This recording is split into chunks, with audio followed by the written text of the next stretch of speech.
As you are aware, the Union Cabinet and CCA met today and took some important decisions. To brief you on the decision taken in the meeting, we have with us Honorable Minister for Railways, Information and Broadcasting and MIT, Shri Ashwin Vaishnoji, Honorable Minister for State for Information and Broadcasting and Parliamentary Affairs, Dr. L. Muruganji. My warm welcome to you, sirs. After the briefing, we will take some questions related to the cabinet decisions. Over to Honorable Minister, sir. साथियों, आज cabinet में प्रधानमंत्री श्री नरेंद्र मोदी जी की अध्यक्षता में ऐतिहासिक फैसले हुए। मैं 5 विषयों को आपके सामने रखूंगा। I will brief you on 5 subjects. सबसे पहला, जैसा आपने देखा हाल ही में बजट में माननीय प्रधानमंत्री जी ने एक नई कल्पना दी थी, पूर्वोदय की कल्पना। पूर्वोदय से ही भारत का उदय हो सकता है। भारत के ईस्टर्न स्टेट्स में एक विशेष फोकस के साथ डेवलपमेंट कैसे हो, वैसा माननीय प्रधानमंत्री जी ने बजट के दौरान कल्पना दी थी। और जैसा प्रधानमंत्री श्री नरेंद्र मोदी जी का काम करने का तरीका है, जो वो कहते हैं वो करते हैं। और आपने आज कैबिनेट में जो फैसले हुए हैं उससे स्पष्ट पता चलता है, उड़ीसा, बिहार, झारखंड, पश्चिम बंगाल, नॉर्थ ईस्ट और आंध्र प्रदेश के प्रति पूरे के पूरे ईस्टर्न सेक्टर के प्रति जो प्रतिबद्धता है वो इससे क्लियरली दिखाई देती है। 8 बड़े रेलवे प्रोजेक्ट्स आज कैबिनेट में प्रधानमंत्री जी ने अप्रूव किए। इन 8 बड़े रेलवे प्रोजेक्ट्स से एस्पिरेशनल डिस्ट्रिक्ट्स, ट्राइबल बहुल क्षेत्र, आदिवासी बहुल क्षेत्र, इन सब को एक बहुत बड़ा डेवलपमेंट का माध्यम मिलेगा। इन 8 बड़े प्रोजेक्ट्स में 3 प्रोजेक्ट्स हैं उड़ीसा का जो सदर्न पोर्शन है और वेस्टर्न पोर्शन है उसके। Gunupur Therubali new line 73 kilometres, Junagarh Nabarangpur new line 116 kilometres, Malkangiri Pandurangapuram via Bhadrachalam new line 173 kilometres. इन तीनों प्रोजेक्ट्स को अगर आप देखेंगे तो वेस्टर्न उड़ीसा में कंप्लीट एक कॉरिडोर बनता है वेस्टर्न उड़ीसा से साउथ उड़ीसा और आगे आंध्र प्रदेश और तेलंगाना को कनेक्ट करने वाला। और उस कॉरिडोर को और आगे देखें अगर हम, तो प्रैक्टिकली आसनसोल से लेके नीचे वारंगल तक कंप्लीट एक नया कॉरिडोर बनता है। इसका बहुत ही इकोनॉमिक इंपॉर्टेंस है, टूरिज्म के पॉइंट ऑफ व्यू से इंपॉर्टेंस है, एम्प्लॉयमेंट के पॉइंट ऑफ व्यू से इंपॉर्टेंस है, मिनरल सिक्योरिटी के पॉइंट ऑफ व्यू से इंपॉर्टेंस है इसकी, और एनर्जी सिक्योरिटी के पॉइंट ऑफ व्यू से इसकी इंपॉर्टेंस है। इसके मल्टीपल इफेक्ट है। कंप्लीट छत्तीसगढ़ को, झारखंड को, उड़ीसा को, इन तीनों राज्यों को ईस्ट कोस्ट के जो पोर्ट्स हैं उनसे कनेक्टिविटी मिलेगी। और यहाँ पे जो आदिवासी बहुल क्षेत्र है उसमें प्रोजेक्ट के दौरान एम्प्लॉयमेंट जनरेट होगा और प्रोजेक्ट कंप्लीट हो जाने के बाद में भी एम्प्लॉयमेंट जनरेट होगा, क्योंकि इकोनॉमिक एक्टिविटी बहुत बढ़ेगी। इसके बाद में जो 3 प्रोजेक्ट है वो नॉर्दर्न उड़ीसा के मयूरभंज और केउंझर, इन दोनों जिलों जो दोनों के दोनों आदिवासी बहुल क्षेत्र है, इसमें बादाम पहाड़ केउंझर न्यू लाइन 82 किलोमीटर्स की, बांगरी पोसी गोरू महिसाणी न्यू लाइन 85 किलोमीटर्स और बुरामुरा चाकुलिया न्यू लाइन 59.9 यानी 60 किलोमीटर्स।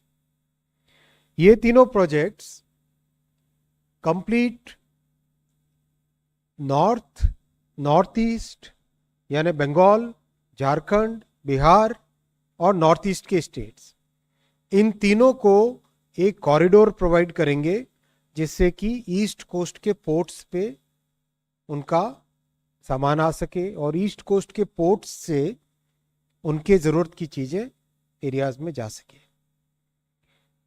कंप्लीटली ट्राइबल पॉपुलेशन वाले इन जिलों में इन प्रोजेक्ट से बहुत अच्छा इकोनॉमिक डेवलपमेंट होगा।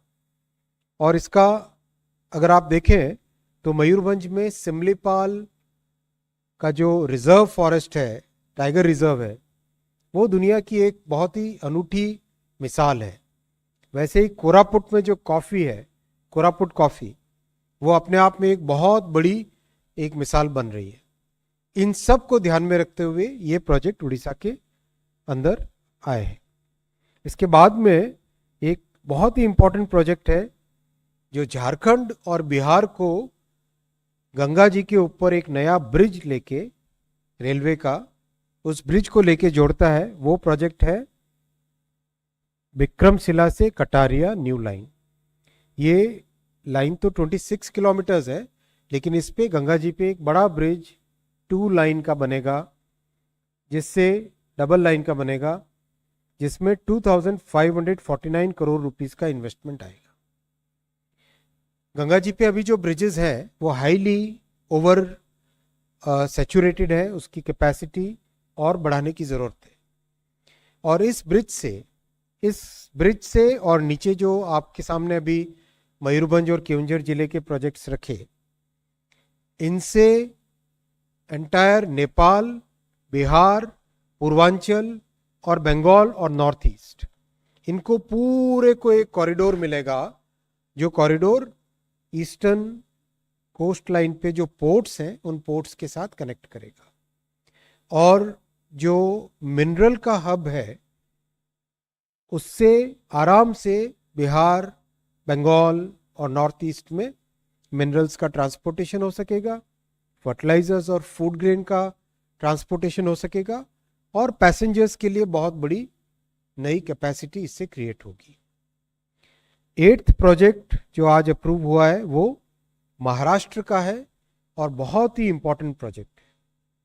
महाराष्ट्र में मराठवाड़ा और उत्तर महाराष्ट्र, इन दोनों को जोड़ता हुआ जलगांव से जालना हुआ मराठवाड़ा में, जलगांव हुआ उत्तर महाराष्ट्र में। जलगांव से जालना का प्रोजेक्ट बहुत बड़ा प्रोजेक्ट है, नई लाइन है ये। 7,105 करोड़ रुपीस की इसकी कंप्लीशन कॉस्ट होगी। 174 किलोमीटर्स का प्रोजेक्ट है। और इस प्रोजेक्ट से पूरे मराठवाड़ा को ट्रांसपोर्टेशन के लिए, पैसेंजर्स के लिए, गुड्स के लिए, फर्टिलाइज़र के लिए, वहाँ पे बड़ी अच्छी सीमेंट इंडस्ट्री है उसके लिए, इन सब के लिए एक अच्छा ट्रांसपोर्टेशन कॉरिडोर मिलेगा। और इससे जो वर्ल्ड हेरिटेज है अजंता और एलोरा की केव्स, उनको कनेक्टिविटी मिलेगी। इसलिए इस प्रोजेक्ट का नाम है Ajanta caves rail connectivity from Jalna and Jalgaon. तो इस तरह से 8 बड़े रेलवे प्रोजेक्ट्स जो आज करीब 24,657 करोड़ रुपीस के 24,657 करोड़ रुपीस के हैं। ये 8 के 8 प्रोजेक्ट्स के बहुत सारे इम्प्लीकेशंस हैं। आप सब जानते हैं कि रेलवे एक बहुत ही एनवायरमेंट फ्रेंडली ट्रांसपोर्टेशन का मोड है। इससे इन 8 प्रोजेक्ट से 143 million ton cargo rail mode पे आएगा। उससे total 767 crore kilograms of carbon dioxide emissions बचेंगे। आप उसका 767 करोड़ कार्बन डाइऑक्साइड एमिशंस को सरल भाषा में समझेंगे तो इसका मतलब हुआ ये 8 प्रोजेक्ट करना is equivalent to planting 30 crore trees. It is equivalent to planting 30 crore trees because one tree absorbs about 25 kilograms of carbon dioxide in 1 year. And these projects, 8 projects, will be saving 767 crore kilograms of carbon dioxide. That means about 30 crore trees will be, in a sense, it is equivalent to planting 30 crore trees. तो ये बहुत ही महत्वपूर्ण, और and this is in the entire chain of decisions that you have seen in the new government. शुरुआत में offshore wind energy, Vadhavan port, फिर highway के projects, फिर अब रेलवे के प्रोजेक्ट्स. तो जो इंफ्रास्ट्रक्चर की ग्रोथ स्टोरी है, that programme remains very robust, और आज के फैसले उसी प्रोग्राम में एक बहुत बड़ी महत्वपूर्ण माइलस्टोन है. This was the first item. I will come to the second item. Second item में साथियों, माननीय प्रधानमंत्री श्री नरेंद्र मोदी जी का हमेशा से गरीब, वंचित और मिडिल क्लास परिवारों पे बहुत बड़ा फोकस रहा है. इसीलिए पहले 10 वर्षों में 4 करोड़ घर प्रधानमंत्री आवास योजना के तहत पूरे देश भर में एक बहुत बड़ा सोशल ट्रांसफॉर्मेशन इससे आया है. इसी कड़ी में 3 करोड़ और नए घर जो प्रधानमंत्री जी ने अपनी पहली घोषणा की थी, आज उसके इम्प्लीमेंटेशन के लिए कैबिनेट में डिटेल्ड चर्चा हुई, डिटेल्ड कैबिनेट में डिस्कशन हुआ इस पे, और 3 करोड़ नए घर बनाने का फैसला लिया गया, जिसमें 3,60,000 करोड़ 3,60,000 करोड़ रुपीस का टोटल बजटरी प्रोविजन रहेगा. 2 करोड़ घर रूरल एरियाज में रहेंगे और 1 करोड़ घर अर्बन एरियाज में रहेंगे. अर्बन एरियाज में एक बहुत इंपॉर्टेंट फैसला पीएम आवास योजना में लिया गया है. वो है कि हमारे ग्रामीण क्षेत्रों से बेटियां, बहनें आजकल कई शहरों में काम करने के लिए जब आती हैं, जैसे आपने देखा होगा मोबाइल फ़ोन के प्रोडक्शन में मैक्सिमम एम्प्लॉयमेंट विमेन एम्प्लॉयमेंट है. उनके लिए, सबके लिए वर्किंग विमेन्स हॉस्टल की व्यवस्था इसमें की गई. वर्किंग विमेन हॉस्टल की व्यवस्था की गई है. सेकेंड बहुत बड़ा फैसला लिया गया है कि जो अफोर्डेबल हाउसिंग वाला सेगमेंट है, उस सेगमेंट में इंटरेस्ट, लो इंटरेस्ट रेट पे देने का जो प्रोविजन है, उसमें और आगे और इसमें प्रोविजन बढ़ाया गया है. EWS, LIG और MIG कैटेगरीज में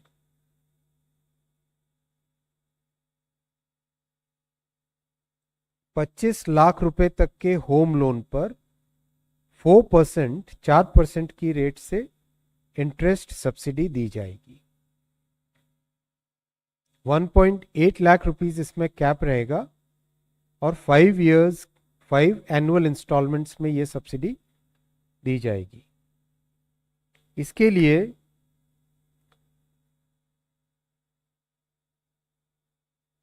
क्रेडिट गारंटी और जो फाइनेंशियल प्रोविजन किया गया है, उसमें क्रेडिट गारंटी में भी इंक्रीज किया गया है. 1,000 करोड़ रुपए का जो कॉर्पस था, उसको बढ़ाकर 3,000 करोड़ रुपए का कॉर्पस बनाया गया है. इससे अफोर्डेबल हाउसिंग का जो फाइनेंसिंग का मैकेनिज्म है वो और अफोर्डेबिलिटी बहुत बढ़ेगी, और जो लो इनकम और मिडिल इनकम फैमिलीज हैं उनके लिए एक बहुत अच्छा ही माध्यम बनेगा. मैं साथियों आपके साथ ये शेयर करना चाहूँगा, कई ग्रामीण क्षेत्रों में मैंने स्वयं जाके देखा है और आप भी जाके देखिए.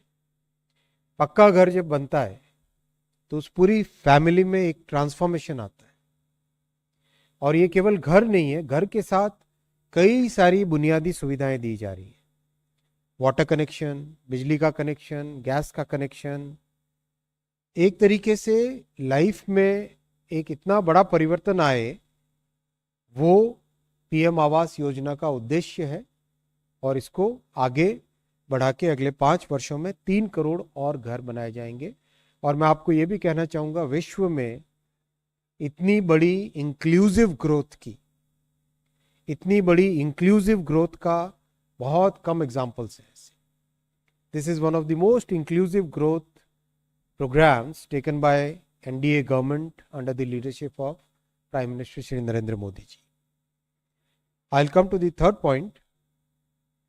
अ very major decision has been taken today. आज किसानों की इनकम को बढ़ाने के लिए एक बहुत बड़ा फैसला लिया गया है, वो है क्लीन क्रॉप प्रोग्राम।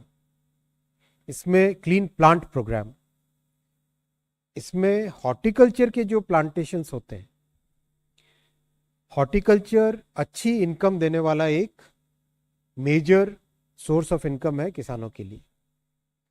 इसमें जो सबसे बड़ी प्रॉब्लम आती थी वो होता था कि जो प्लांट्स हैं, उन प्लांट्स में वायरस का इन्फेक्शन बहुत रहता था, प्रोडक्टिविटी कम हो जाती थी, क्वालिटी में डिफेक्ट आ जाता था, एक्सपोर्ट के लिए दिक्कत होती थी, और मार्केट में प्राइस उसका प्रॉब्लमेटिक रहता था।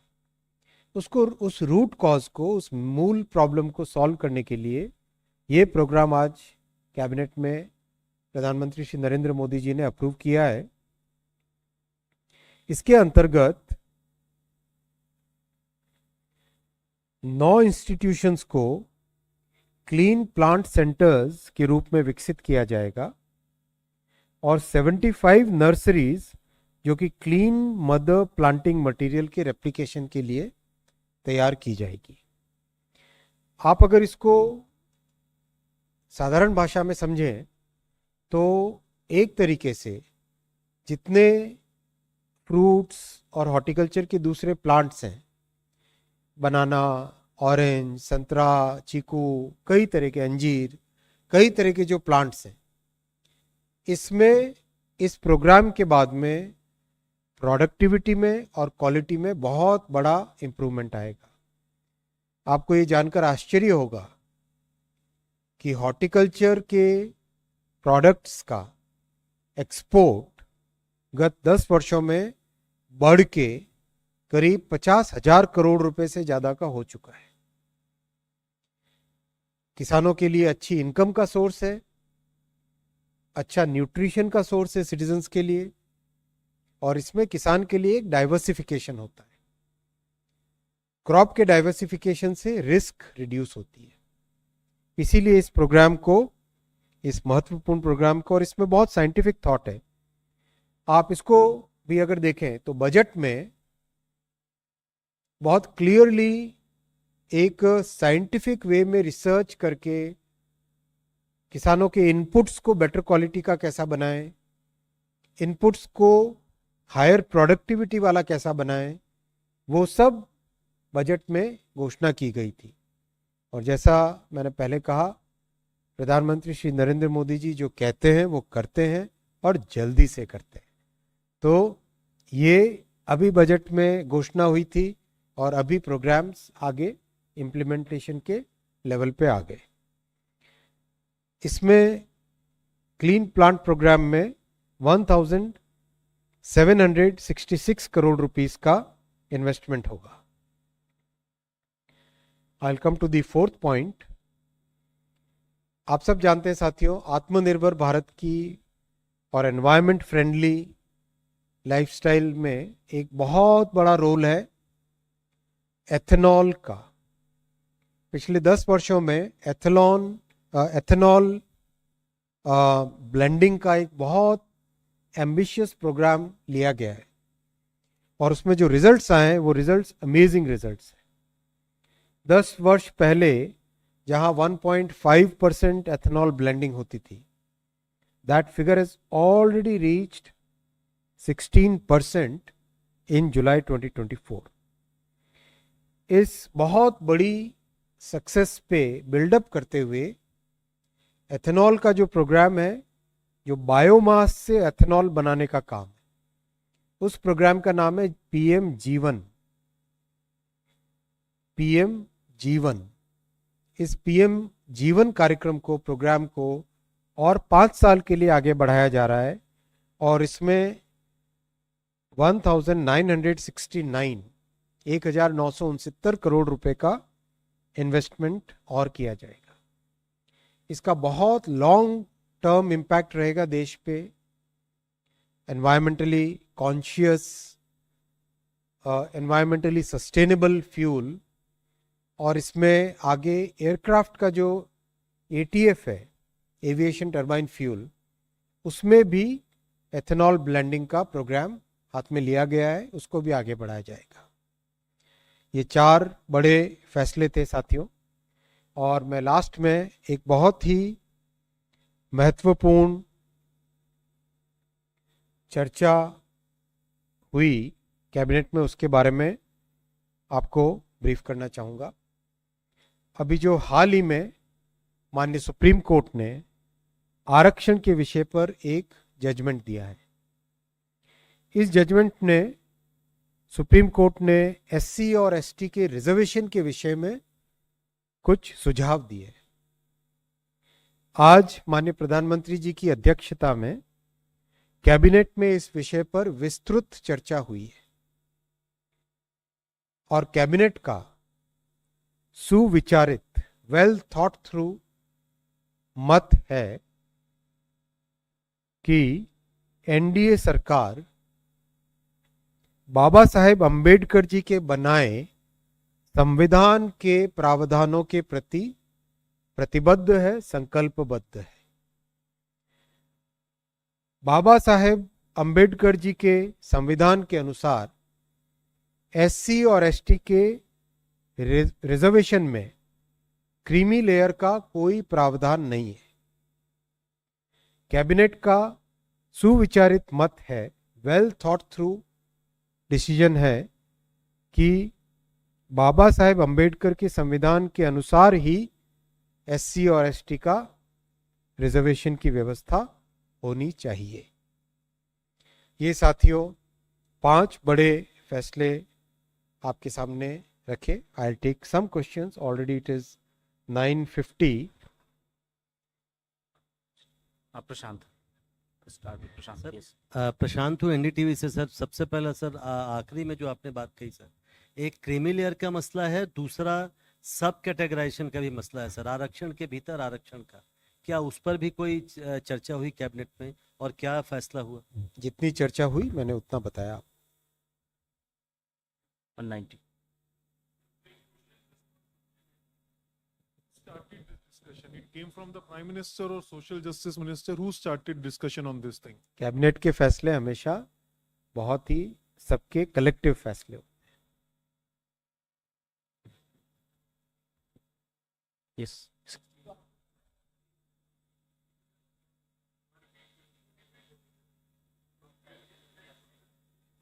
मत है, ओपिनियन है। अभी हाल ही में माननीय सुप्रीम कोर्ट ने आरक्षण के विषय पर एक जजमेंट दिया है।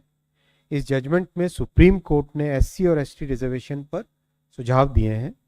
आज प्रधानमंत्री जी की अध्यक्षता में कैबिनेट में इस विषय पर विस्तृत चर्चा हुई है। कैबिनेट का सुविचारित मत है कि एनडीए सरकार बाबा साहेब अंबेडकर जी के बनाए संविधान के प्रावधानों के प्रति संकल्पबद्ध है। बाबा साहेब अंबेडकर के संविधान के अनुसार एससी एसटी के आरक्षण में क्रीमी लेयर का प्रावधान नहीं है। कैबिनेट का सुविचारित मत है कि बाबा साहेब अंबेडकर के संविधान के अनुसार ही एससी और एसटी के आरक्षण की व्यवस्था होनी चाहिए।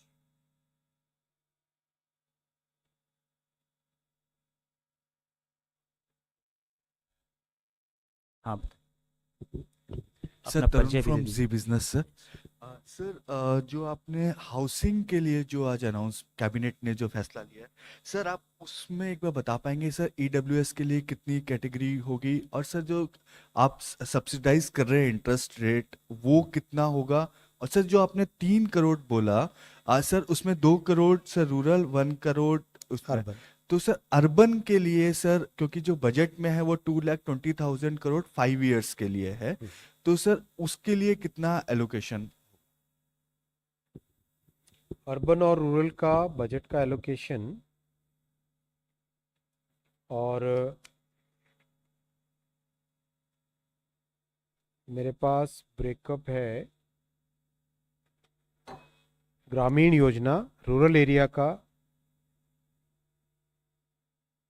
केंद्र का कंट्रीब्यूशन है उसमें 2,05,856 करोड़, स्टेट्स का शेयर है 1,02,800 करोड़ 81 करोड़ यानी, और इसी तरह से अर्बन का है सेंटर का 1.6 लाख करोड़ और स्टेट्स का 70,000 करोड़। इस तरह से डिवीजन है। इंटरेस्ट सब्सिडी पे एग्जैक्टली कितना आएगा ये सब चीज़ें आपको डिटेल्स जरूर प्रोवाइड की अच्छा जाएगी। स्कीम कब से लागू हो जाएगी, इस पे भी कोई स्कीम तुरंत लागू होगी, प्रधानमंत्री जी के पहले फैसलों में से ये फैसला है और इसका मिडिल इनकम फैमिलीज पे, लो इनकम फैमिलीज पे बहुत मेजर बेनिफिट है। एक सर एथेनॉल पे जो फैसला हुआ सर उसमें कमेटी का भी सर बनाने का था, क्योंकि जो टारगेट पिछले 5 साल का था वो सर अब कंप्लीट हो रहा है, तो कमेटी फॉर्मेशन भी था सर, क्या उस पे भी आज फैसला लिया गया? इम्प्लीमेंटेशन के पूरे माध्यम जैसे होते वैसे होंगे।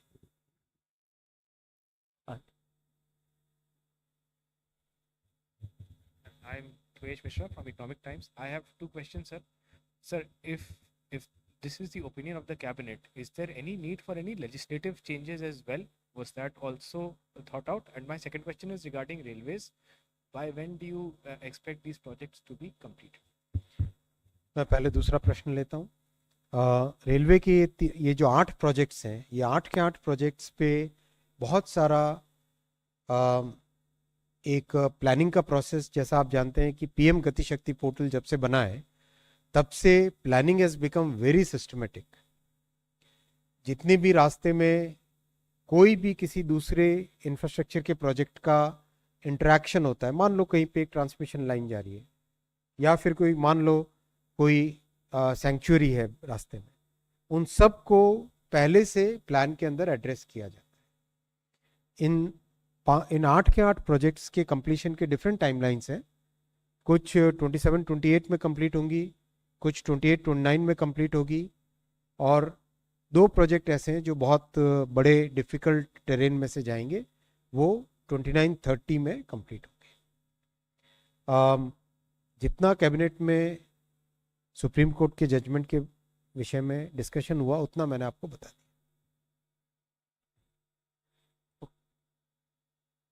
273. Sir, this is Abhishek from Business Line. Sir, a quick question is these railway projects, a part of this is also relates to the mineral corridors. Is this a part of the Eastern Dedicated Freight Corridor project, or is this a separate project that you're taking up? And also, is a parallel dedicated freight project going on in these areas? देखो, पूरे के पूरे network को देश में जितने भी major origins हैं और जो मेजर डेस्टिनेशंस हैं, उनको पूरे के पूरे देश के अंदर जितना भी डिमांड है रेलवे के पॉइंट ऑफ व्यू से, उन सबको पीएम गतिशक्ति पोर्टल पे प्लॉट किया गया है। उससे एकदम क्लियरली विजिबल हो जाता है कि कहाँ पर नई कैपेसिटी की ज़रूरत है, एक साइंटिफिक वे में क्लियरली सामने आ जाता है। वो ध्यान में रखते हुए ये प्रोजेक्ट्स बनाए हैं और इन प्रोजेक्ट्स का मैक्सिमम बेनिफिट मिलेगा हमारे ट्राइबल क्षेत्रों में रहने वाले परिवारों।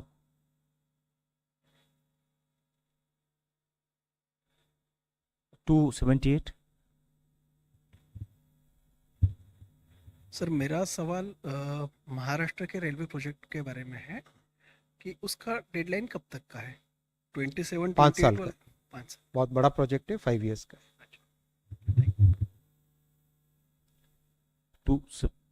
Again, you want to ask? Acha, okay. 70. Sorry, it's a follow-on question. Is it possible to quantify the emissions in terms of value rather than volume?